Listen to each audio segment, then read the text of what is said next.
El texto Conceptos básicos de la teoría de situaciones didácticas de Mabel Paniza, bueno, no lo voy a leer completo, sino que quiero destacar algunas partes. Como lo indica el título, no es un texto que desarrolle la teoría de situaciones, sino que simplemente presenta, como dice acá, los conceptos y términos a los que hace referencia el libro, y ahí se refiere directamente a Brousseau, ¿no? Al texto de Brousseau.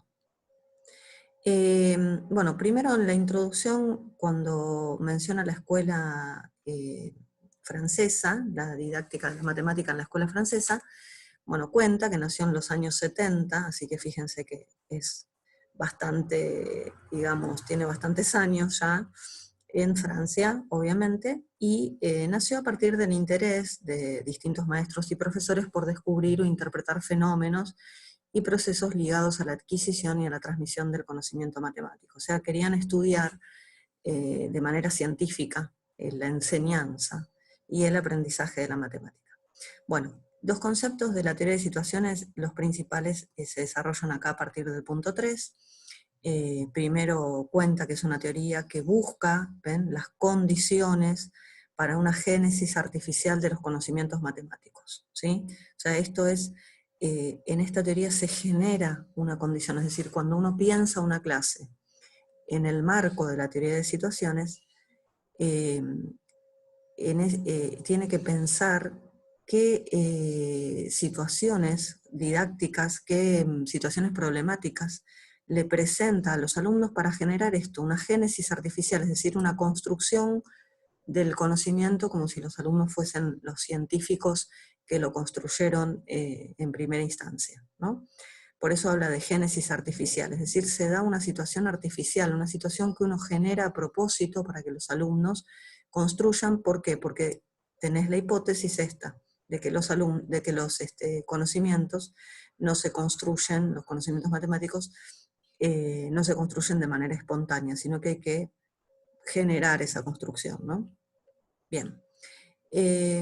Obviamente la teoría de situaciones está, digamos, emparentada con el constructivismo, porque por eso acá dice está sustentada en la concepción constructivista, ¿sí? En el sentido piagetiano, ¿sí? O sea que se apoya en conceptos de Piaget, y acá está la idea, digamos, principal que toma del constructivismo, que es que el alumno aprende adaptándose a un medio. Ese medio, ¿sí?, que bueno, hay que definir medio, pero por ahora podemos decir que el medio sería un conjunto, una secuencia de situaciones problemáticas, ¿sí? Y bueno, ese medio que el profesor le propone al alumno, que le presenta al alumno, es factor de contradicciones, es decir, para el alumno tiene que generarle contradicciones al alumno. Dificultades y desequilibrios, ¿sí? Recuerden la teoría de Piaget, un poco como lo hace en la sociedad humana, y bueno, el saber, fruto de la adaptación del alumno, se manifiesta por respuestas nuevas, que son la prueba del aprendizaje, es decir, el alumno frente a esa secuencia de problemas va a ir dando respuestas, y esas respuestas serían la prueba de que está aprendiendo, ¿sí? Bueno, y vamos a los conceptos que se trabajan. En primer lugar, entender a qué se le llama situación didáctica o situaciones didácticas, situaciones adidácticas y devolución. Bueno, Brousseau mismo dice que le llaman situación, ¿sí?, que digamos sería como la palabra central de la teoría de situaciones, a un modelo. Ven que es un modelo de interacción, o sea que tenemos un modelo de interacción de un sujeto, ¿sí? Ustedes van a tener un sujeto con cierto medio que que determina a un conocimiento dado como el recurso del que dispone el sujeto para alcanzar o conservar en este medio un estado favorable, ¿sí? Uno lo lee así y la primera lectura les puede resultar compleja, ¿sí? Pero no es tan, quizás está puesto en palabras difíciles. O sea, ustedes van a tener un sujeto, ¿sí? Ese sujeto va a interactuar con el medio, ¿sí? Bueno, acá hay una interacción entre el sujeto y el medio, ¿sí?, entre ellos.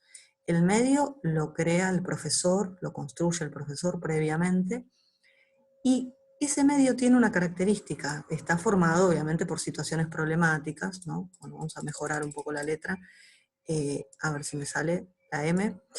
Ese medio, digamos que es un conjunto de situaciones problemáticas, de secuencias, una secuencia didáctica, y cada uno de esos problemas que van a estar acá formando parte del medio, y vamos a imaginar que acá tengo un problema P cualquiera, la resolución de este problema va a requerir de un conocimiento matemático específico, es decir, quizás yo lo puedo resolver artesanalmente, pero la respuesta óptima la voy a obtener aplicando determinado conocimiento, ¿sí? Voy a poner así, o no, sí, bueno, esto sería conocimiento matemático, ¿sí?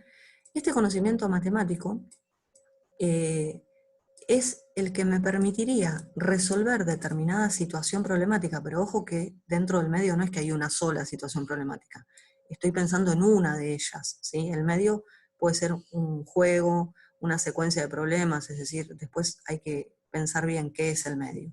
Pero dentro de ese medio, imaginemos una situación problemática determinada, que la puedo resolver, ya les dije, con mis conocimientos previos, ¿no? Me pongo en el lugar de alumno, pero si en realidad la respuesta óptima, es decir, la solución más directa, matemáticamente más elegante, la más adecuada, requiere la utilización de un conocimiento que tendría que construir, bueno, entonces acá tenemos una situación didáctica. ¿Por qué? Porque tenemos el sujeto, este medio, ¿ven? Dice, un modelo de interacción, o sea que acá tenemos interacción entre el sujeto, el medio, pero ¿qué pasa con este medio? ¿Qué pasa con el medio que menciona acá? Cierto medio. Ese medio dice, determina a un conocimiento dado como el recurso del que dispone el sujeto para alcanzar o conservar en ese medio un estado favorable. O sea, hay un conocimiento que va a necesitar el sujeto para poder resolver esa situación y para poder interactuar de manera favorable con ese medio, ¿sí? Entonces acá aparecen los tres elementos, el sujeto, el medio y el conocimiento matemático. Y de esa manera aparece la situación didáctica, ¿sí? O sea, ahí tenemos la situación didáctica. Tenemos el modelo de interacción, tenemos al sujeto, al medio, ¿sí? Y al conocimiento que necesita el alumno como recurso para interactuar con el medio y mantenerlo en estado favorable. Bien, avancemos. Algunas de estas situaciones, dice, algunas de estas situaciones requieren la adquisición anterior de todos los conocimientos y esquemas necesarios, pero hay otras que ofrecen la posibilidad al sujeto para construir por sí mismo un conocimiento nuevo en un proceso genético. Y esto es lo que a nosotros nos interesa.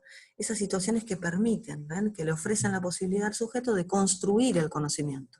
Por eso la teoría de situaciones, leímos hace un ratito, que está emparentada con el constructivismo, ¿ven? Con la concepción constructivista. Bueno, avancemos. La situación didáctica es una situación construida intencionalmente, esto es importante, ¿ven? O sea, el profesor la tiene que pensar con anterioridad y la tiene que construir. ¿Y cuál es el objetivo que va a tener el docente? Bueno, va a querer que alguna persona, que un sujeto, adquiera, en este caso acá dice los alumnos, un saber determinado. O sea que a la teoría de situaciones le interesa, ¿sí? O sea, enrolados en esta teoría, ustedes van a estar pensando, ¿qué conocimiento quiero que adquiera? Bueno, entonces, ¿qué situación voy a construir intencionalmente para que adquiera ese saber determinado? Bueno, acá hay una definición, que es bastante más sencilla, de situación didáctica, que dice que es un conjunto de relaciones establecidas explícita o ahora sería implícita o explícitamente, entre un alumno o un grupo de alumnos, un cierto medio, que comprende eventualmente instrumentos objetos, y un sistema educativo representado por el profesor, con la finalidad de lograr que estos alumnos se apropien de un saber construido o en vías de construcción. Ven que acá aparecen los tres elementos que recién nombramos. El alumno, ¿sí? El medio y el profesor, que es el que va a ir en representación del sistema educativo. Bueno, uno de los conceptos más difíciles para entender en la teoría de situaciones es el concepto de situación adidáctica, ¿sí? Acá presenta una posible definición dada por Brousseau en el 86, que dice que el término de situación adidáctica designa toda situación que, por una parte, no puede ser dominada de manera conveniente sin la puesta en práctica de los conocimientos o del saber que se pretende, ¿sí? Que se pretende enseñar. Y que, por la otra, sanciona las decisiones que toma el alumno, buenas o malas, sin intervención del maestro en lo concerniente al saber que se pone en juego. Bueno, otra vez, uno lee esto y en la primera lectura probablemente no lo terminen de entender, ¿sí? Pero vamos a analizar. Primero, estamos tratando de definir situación didáctica. Y nos aclara que por un lado, para que esa situación sea dominada por el alumno, ¿sí? Va a ser necesario, ¿qué cosa? Acá dice, de manera conveniente, dominada de manera conveniente, ¿m? El alumno va a tener que poner en práctica conocimientos, ¿sí? Determinados conocimientos que son los que se pretendan enseñar. Es lo que habíamos dicho recién de la solución óptima, es decir, para relacionarme, yo tengo al sujeto, esperen que sería esto, tenemos el sujeto y tenemos un medio, y bueno, en esa interacción del sujeto con el medio, para que el sujeto domine a la situación problemática, sí o sí va a tener que necesitar de determinado conocimiento, ¿sí? O determinado saber. Este conocimiento lo necesita para poder dominar de manera conveniente a la situación, ¿sí?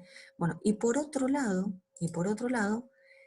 dice, sanciona las decisiones que toma el alumno. Acá, ojo con la palabra sanciona, porque esta palabra después fue reemplazada por retroacción.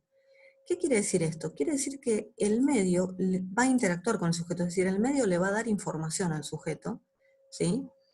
Sin que intervenga el profesor. Entonces, a ver si entendemos esta parte. Yo el ejemplo que muy frecuentemente doy y que seguramente ya se los he dicho, es el de la primera vez que ustedes tienen un celular, ¿no?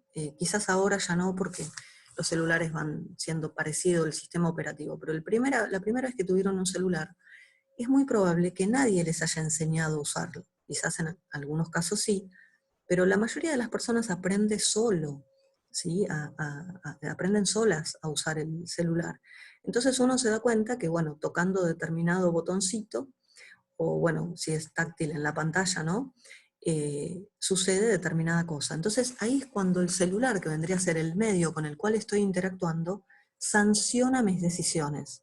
¿Qué quiere decir que sancione mis decisiones? Bueno, si yo toco el botón verde del WhatsApp, abre el WhatsApp. Si toco el de la galería, abre la galería. Es decir, por más que mi intención sea otra, yo voy a ir aprendiendo porque el medio reacciona de manera regular. Es decir, el celular me está dando información, aunque no hable y aunque no exista un profesor ahí para intervenir, sanciona mis decisiones. Es decir, si yo quiero, no sé, sacar una foto sin flash, tengo que tachar el rayito ese del flash, porque si no lo tacho me va a salir el flash, quizás. ¿Se entiende lo que digo? O sea, esa sanción no está el profesor diciéndole esto está bien, esto está mal, sino que es el mismo medio con el cual interactúa el alumno el que sanciona las decisiones.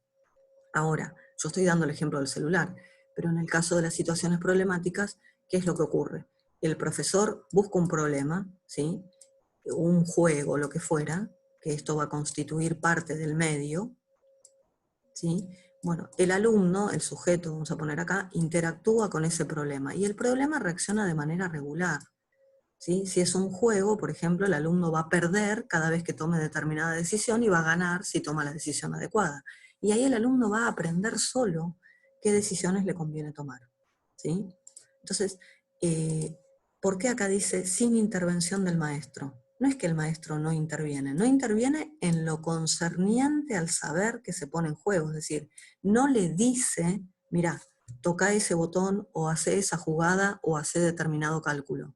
No le dice lo que tiene que hacer, lo deja al alumno, les da la oportunidad de que el alumno construya solo, ¿sí? Si no, se cae toda la teoría.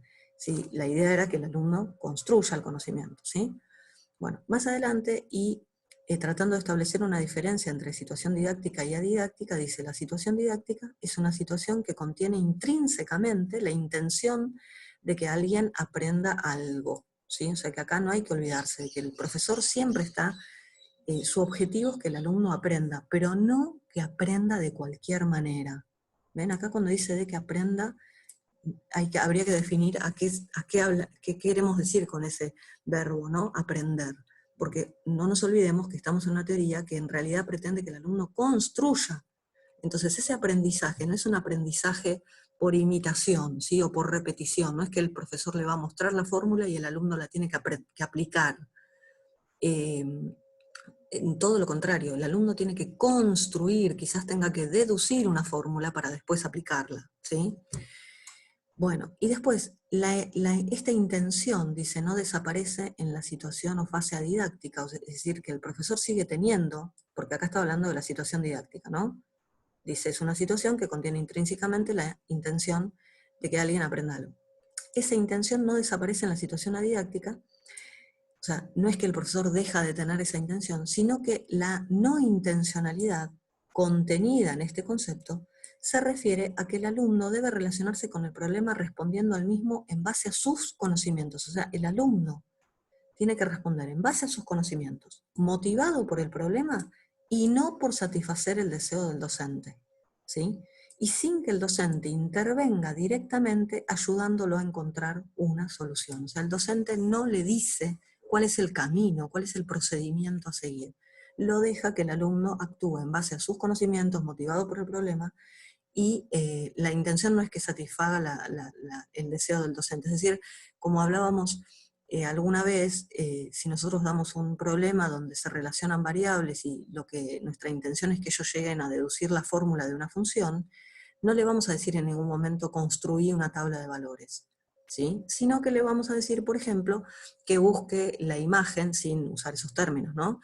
Pero bueno, el valor que le corresponde a tal valor del dominio, a tal valor de la imagen, sin usar estos términos, depende del problema. Por ejemplo, calcula la cantidad de X, ¿no?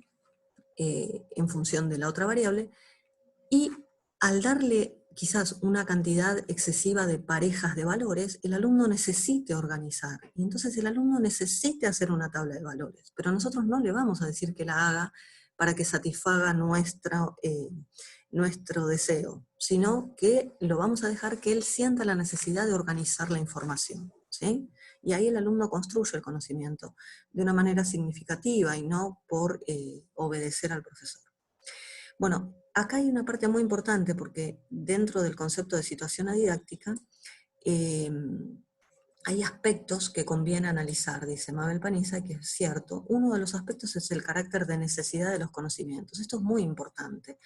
A veces nosotros le damos a los alumnos un problema y creemos que el alumno sí o sí va a necesitar determinado conocimiento que nosotros queremos que él construya. Por ejemplo, no sé, supongamos que decimos, bueno, en este rectángulo, voy a poner un ejemplo sencillo, la altura no la conocemos y sabemos que la base es el doble que la altura, ¿sí? Entonces, quizás nosotros estamos, y le damos el perímetro, no sé, le decimos que el perímetro es tanto, el perímetro es, no sé, voy a decir 36 centímetros, ¿sí? Y quizás en nuestra mente de profesores, lo que nosotros estamos esperando es que el alumno plantee una especie de ecuación, ¿no? Donde diga que, bueno, que 2 veces la altura, o bueno, puede ser de distintas maneras, es igual a la base, ¿no? Que y es igual o que y es igual a 2x, por ejemplo, y después estamos pensando que además de esto, el alumno interprete que como el perímetro es en la medida del contorno, ¿no? Y en ese cálculo del perímetro, el alumno necesitaría 2x más 2y, ¿verdad? Entonces queremos que el alumno use álgebra, pero quizás el alumno en lugar de resolverlo de esta manera, empieza a hacer tanteo. ¿Se entiende? O sea, acá no lo terminé, pero el perímetro sería poner acá 36, ¿no? Y después reemplazar la y que puse acá por este 2x, y yo digo, sí, sí, va a necesitar álgebra, va a necesitar álgebra. Entonces, convencida de esto, pienso, estoy tratando de escribirlo para que no se extienda el video rápido, pienso que el alumno va a querer hacer, va a necesitar hacer esto, ¿no? Entonces acá le va a quedar 4, le va a quedar 6x, y va a llegar a la conclusión de que la altura de este rectángulo es 6, ¿no? Entonces yo digo, sí, el alumno va a llegar así. Y quizás el alumno no piensa como yo quiero que piense. Y, a ver, voy a intentar mostrar algo que podría llegar a ocurrírsele al chico, ¿no? Que uno lo ve, y dice, sí, le diste este problema, y el alumno te dice, ah, así que los datos que me diste eran que la altura, la base era el doble que la altura. Vamos a ver que acá podemos poner así. Entonces el alumno empieza a hacer una especie de tanteo. Entonces dice, bueno, si la base mide 10, esto va a medir 5. Y el perímetro me daría 10 y 10, 20, y 5 y 5, 10 me daría 30. No, no me alcanza. Entonces la base tiene que medir más. Entonces el alumno dice, ah, bueno, con 10 no llego. Va tanteando, ¿sí? Entonces dice, bueno, y si mide 11, tenemos, bueno, ahí dice 11. Si mide 11, tengo 11 acá arriba tendría 22, y acá tendría que tener 5,5. Entonces, bueno, la mitad de 11. Y va tanteando y va llegando, o sea, se da cuenta que este tampoco le alcanza, y así va para atrás, va probando, y dice, bueno, a ver si mide 12, acá tengo 12, y 12 de acá tendría 24, y acá tengo 6, y 6 de este lado tendría 12 más, 36, listo, y te dice, profe, la altura es 6, ¿sí? Y la base es 12. Y vos decís, pero a ver, ¿cómo lo hiciste? ¿No? Entonces el alumno te muestra esto que está escrito en azul. Es más, quizás fue borrando, como hice yo recién, no fue dejando el paso a paso, sino que escribió los numeritos así y te dice, ¿está bien? Y el profesor le contesta, en ese momento tiene una crisis más o menos profesional, y le dice, no, no está bien, pero en realidad no está mal. O sea, ¿cuál es el tema acá? Si ustedes quieren que el chico use álgebra, es decir, que use letras, realmente las tiene que necesitar, pero no solamente necesitar, sino que eh, tenés que cambiar las variables didácticas para que el alumno no lo pueda hacer por tanteo y realmente necesite usar. Por eso en el álgebra, cuando uno mira configuraciones geométricas, ¿sí? Si nosotros hubiésemos dicho, bueno, esta es la primera figura, esta es la segunda figura, a ver si me sale, bueno, ahí no me quedó. Esta es la tercera figura, no me está saliendo, pero estoy intentando hacer una secuencia de figuras en las cuales vamos a imaginar que todos estos eran, no sé, cuadraditos iguales. Entonces, en la figura 1 usé 4 segmentos, en la figura 2, ¿cuántos segmentos usé? Bueno, usé 7, en la figura 3, bueno, ¿cuántos segmentos usé? Usé 10, bueno, ¿cuántos segmentos se necesitan para la figura 15? Ahí el alumno necesita álgebra. Y ahí lo va a necesitar en serio, no como acá. ¿Se entiende? O sea, este concepto de necesidad es fundamental. Voy a ir para atrás, voy a ir avanzando. Vamos a leer, ¿sí? Dice, la situación se organiza de manera tal que el conocimiento al que... Tengo muchos pájaros acá en mi barrio, no sé si escucharon. De manera tal que el conocimiento al que se apunta sea necesario, ¿ven? Dice, sea necesario para la resolución, en el sentido de que la situación no puede ser dominada de manera conveniente sin la puesta en práctica de los conocimientos o del saber que se pretende enseñar. ¿Se entiende? O sea, realmente tiene que necesitar el conocimiento, porque si no, no lo va a construir, lo va a resolver de otra manera. Y si lo resuelve de otra manera, no voy a lograr que lo construya, ¿sí? Bueno, ese concepto de necesidad, obviamente tienen que leer todo el apunte, yo estoy intentando destacar algunas partes. Bueno, otro concepto importante es la noción de sanción, que como dije antes, esta palabra fue, ven, acá cambiada por retroacción, que es esta información que les da el medio. Ven, dice, la situación debe estar organizada de manera tal que el alumno interactúe con un medio que se ofrezca, que le ofrezca, ¿ven? Un medio que le ofrezca información sobre su producción. O sea, esta parte acá, paremos un poco, ¿no? Y miremos bien qué está diciendo. Está diciendo que el medio me va a hablar. ¿Se dan cuenta? O sea, el medio lo tiene que ofrecer información, y lo destaco varias veces para que quede resaltado. El medio le tiene que dar información, es decir, el alumno tiene que poder, por los datos del problema, por ejemplo, recibir información de parte de ese medio, ¿no? Dice que el alumno pueda juzgar por sí mismo los resultados de su acción y que tenga posibilidad de intentar nuevas resoluciones son criterios fundamentales para que por sí mismo establezca relaciones entre sus elecciones y los resultados que obtiene. Es decir, si yo les di un problema en el cual tenían que calcular, no sé, la altura de un edificio, y cuando, no sé, usando el teorema de Tales, vamos a imaginar, por ejemplo, el alumno, no sé, aplica algún tipo de conocimiento matemático, lo que fuera, y la altura le da menos 40 metros. Bueno, obviamente, si le da negativo, no puede ser nunca la altura de un edificio. Y ahí no necesita que el profesor le diga, eso está mal. Se va a dar cuenta, porque el problema está hablando de una situación concreta en la cual el alumno se puede apoyar para ver si es razonable el resultado, por ejemplo, ¿sí? Y si es un juego el juego va a ocurrir que pierda cuando tome decisiones o cuando ponga en juego conocimientos que no sean los adecuados, y que gane cuando sí.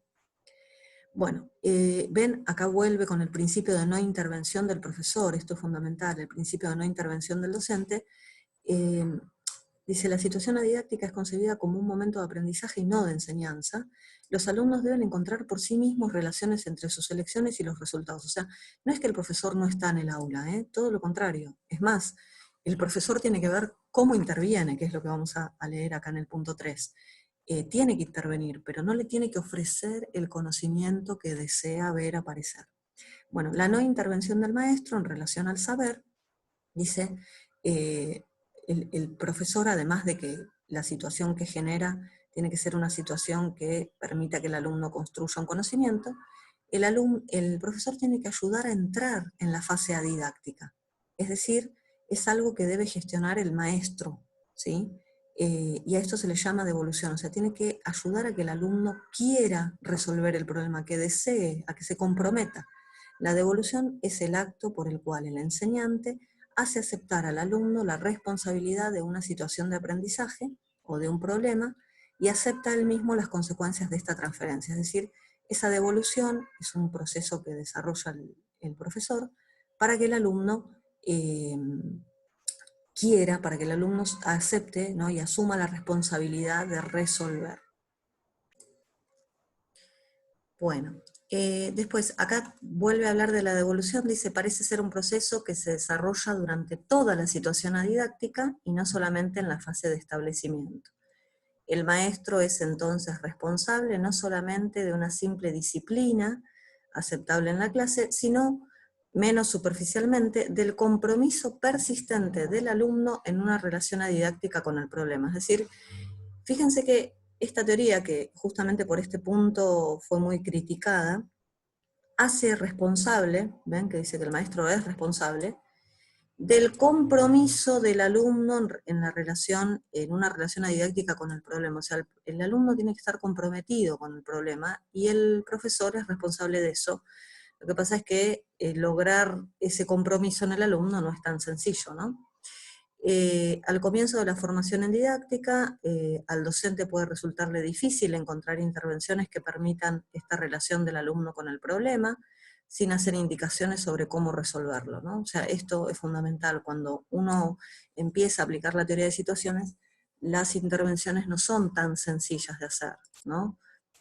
Otro ejemplo que siempre se da para entender la naturaleza de las intervenciones es, por ejemplo, si un alumno resuelve, vamos a poner una raíz cuadrada de 100, ¿sí? Bueno, ahí dice raíz cuadrada de 100, supongamos que el alumno dice que el resultado de este cálculo es 50, ¿sí? ¿Cuál sería la intervención? Si el docente le dice eso está mal, si el docente le dice fíjate cómo resolviste otras raíces, o sea, entonces el alumno puede decir, bueno, sí, la raíz de 4 me dio 2, entonces la raíz de 100 me da 50, o sea, hay que ver qué pregunta le hace el docente frente a esta resolución del alumno, ¿no? ¿Cuál es la intervención del profesor? Si la intervención es mirar otras raíces, puede ser que el alumno tome esta como ejemplo y eso no ayuda a resolver el inconveniente, ¿no? Decirle que está mal tampoco es adecuado porque no lo ayuda a avanzar. Una intervención posible dentro de la teoría de situaciones es preguntarle cuál es el resultado del cálculo 100 dividido 2, ¿no? ¿Por qué? Porque esta pregunta remite al alumno a un cálculo que sí conoce, que es el cálculo de la división. 100 dividido 2, 100 entre 2, si el alumno tuviese que responder, el alumno después se va a dar cuenta que estas dos cuentas le dan el mismo resultado y entonces ahí preguntar, pero calcular una raíz es lo mismo que dividir, y por ejemplo hacerle pensar en otra raíz conocida, cuánto es la raíz de 25, acá el resultado es igual que 25 dividido 2, o sea, comparar la radicación con la división, ¿sí? Por ejemplo.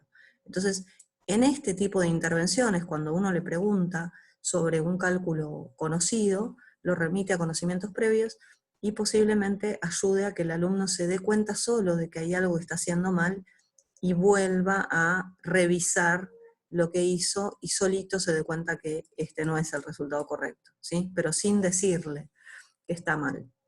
Bueno, este tipo de intervenciones son difíciles al principio de pensar, por eso hay que planificarlas, ¿no? Fíjense que habla de que no es el silencio del maestro el que caracteriza la fase didáctica, ¿no? O sea, no quiere decir que el profesor esté callado, todo lo contrario, el profesor tiene que intervenir, ¿sí? Pero ¿qué puede decir? Y esto es lo difícil. ¿Qué palabras o qué frases, qué preguntas van a ayudar a alentar la resolución, ¿sí? Sin que el alumno se trabe y sin que abandone la resolución, o sea, manteniendo la devolución. Bueno, aparece el concepto de variable didáctica, ¿sí? Que acá está definido, dice, las situaciones didácticas son objetos teóricos, cuya finalidad es estudiar el conjunto de condiciones y relaciones propias de un conocimiento bien determinado.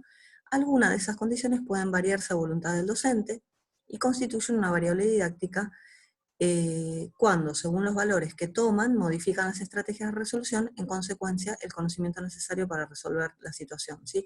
Un poco hace un rato cuando di el ejemplo de los cuadraditos, si nosotros le preguntamos, la figura 1 era un cuadradito, la figura 2, esta es la figura 1, vamos a suponer que ese es un cuadradito. La figura 2 es ese mismo cuadradito, pero con otro a continuación, ¿no? Del mismo tamaño. Si nosotros le preguntamos por la figura 5, quizás el alumno las dibuje, ¿sí? Pero si le preguntamos por la figura 100, y ahí estamos dándole otro valor a la variable didáctica, ¿ven?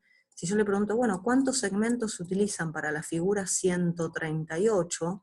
Lo más probable, o bueno, 1385 si quieren, lo más probable es que frente a esta cantidad el alumno abandone la estrategia de hacer la representación y salga de este registro gráfico y busque el registro algebraico, es decir, busque una fórmula que le permita averiguar la cantidad de segmentos necesarios para representar la figura que esté en el lugar 1385, ¿se entiende? O sea, esa variable didáctica la decide el profesor y según los valores que toma, modifica las estrategias de resolución y en consecuencia modifica el conocimiento necesario para resolver la situación, ¿sí? Bueno, acá hay que leer, explica lo de las variables didácticas, después está la tipología de situaciones, que esto está mejor desarrollado en el texto de Brousseau, las situaciones de acción donde el alumno actúa sobre el medio, ¿sí? Y acá el alumno se requiere que ponga en juego conocimientos, la de formulación donde es necesario un emisor y un receptor, pero acá lo fundamental es que se necesite el mensaje, es decir, no en cualquier situación que le proponemos a los alumnos necesita formular. Los alumnos formulan naturalmente, pero cuando es necesaria esa formulación estamos frente a una situación de formulación, si no, no. Y la validación es cuando se validan los juicios, es decir, cuando las afirmaciones puestas en juego, digamos, por cada grupo son sometidas a consideración de otro grupo, y ahí hay un debate, ¿no? Una puesta en común. Bueno, tienen que leer todo esto, yo estoy simplemente destacando algunas partes. Acá esto es importante, un malentendido que muchas veces se da es creer que para cada saber se necesita sí o sí pasar por una situación de acción, formulación y validación, y esto no es cierto, o sea, en algunos casos sí, pero en algunos casos no, no se pasa por las tres situaciones, ¿sí? Obligadamente. Bueno, la institucionalización es la consideración oficial del objeto de enseñanza por parte del alumno y del aprendizaje del alumno por parte del maestro. Ven que tiene como una doble cara de la misma moneda. Es un fenómeno social muy importante, una fase esencial del proceso didáctico. Este doble reconocimiento constituye el objeto de la institucionalización. O sea, acá es cuando el profesor dice, bueno, todo lo que estuvimos trabajando tiene este nombre, ¿sí? Específico y habla de símbolos matemáticos, simbología, formaliza el concepto, define, ¿sí? Le da carácter oficial. Pero hay algo fundamental que esa institucionalización tiene que relacionarse con la producción del alumno. Es decir, tiene que estar vinculada con el trabajo de la clase. O sea, tiene que haber una relación entre lo que si estuvieron haciendo un juego, bueno, cómo se relaciona ese juego con ese concepto matemático. Y tiene que estar escrito con formalidad, ¿sí? Con rigor matemático. ¿sí? Con los símbolos apropiados, con el vocabulario apropiado para que verdaderamente sea una institucionalización. Bueno, espero que los ayude.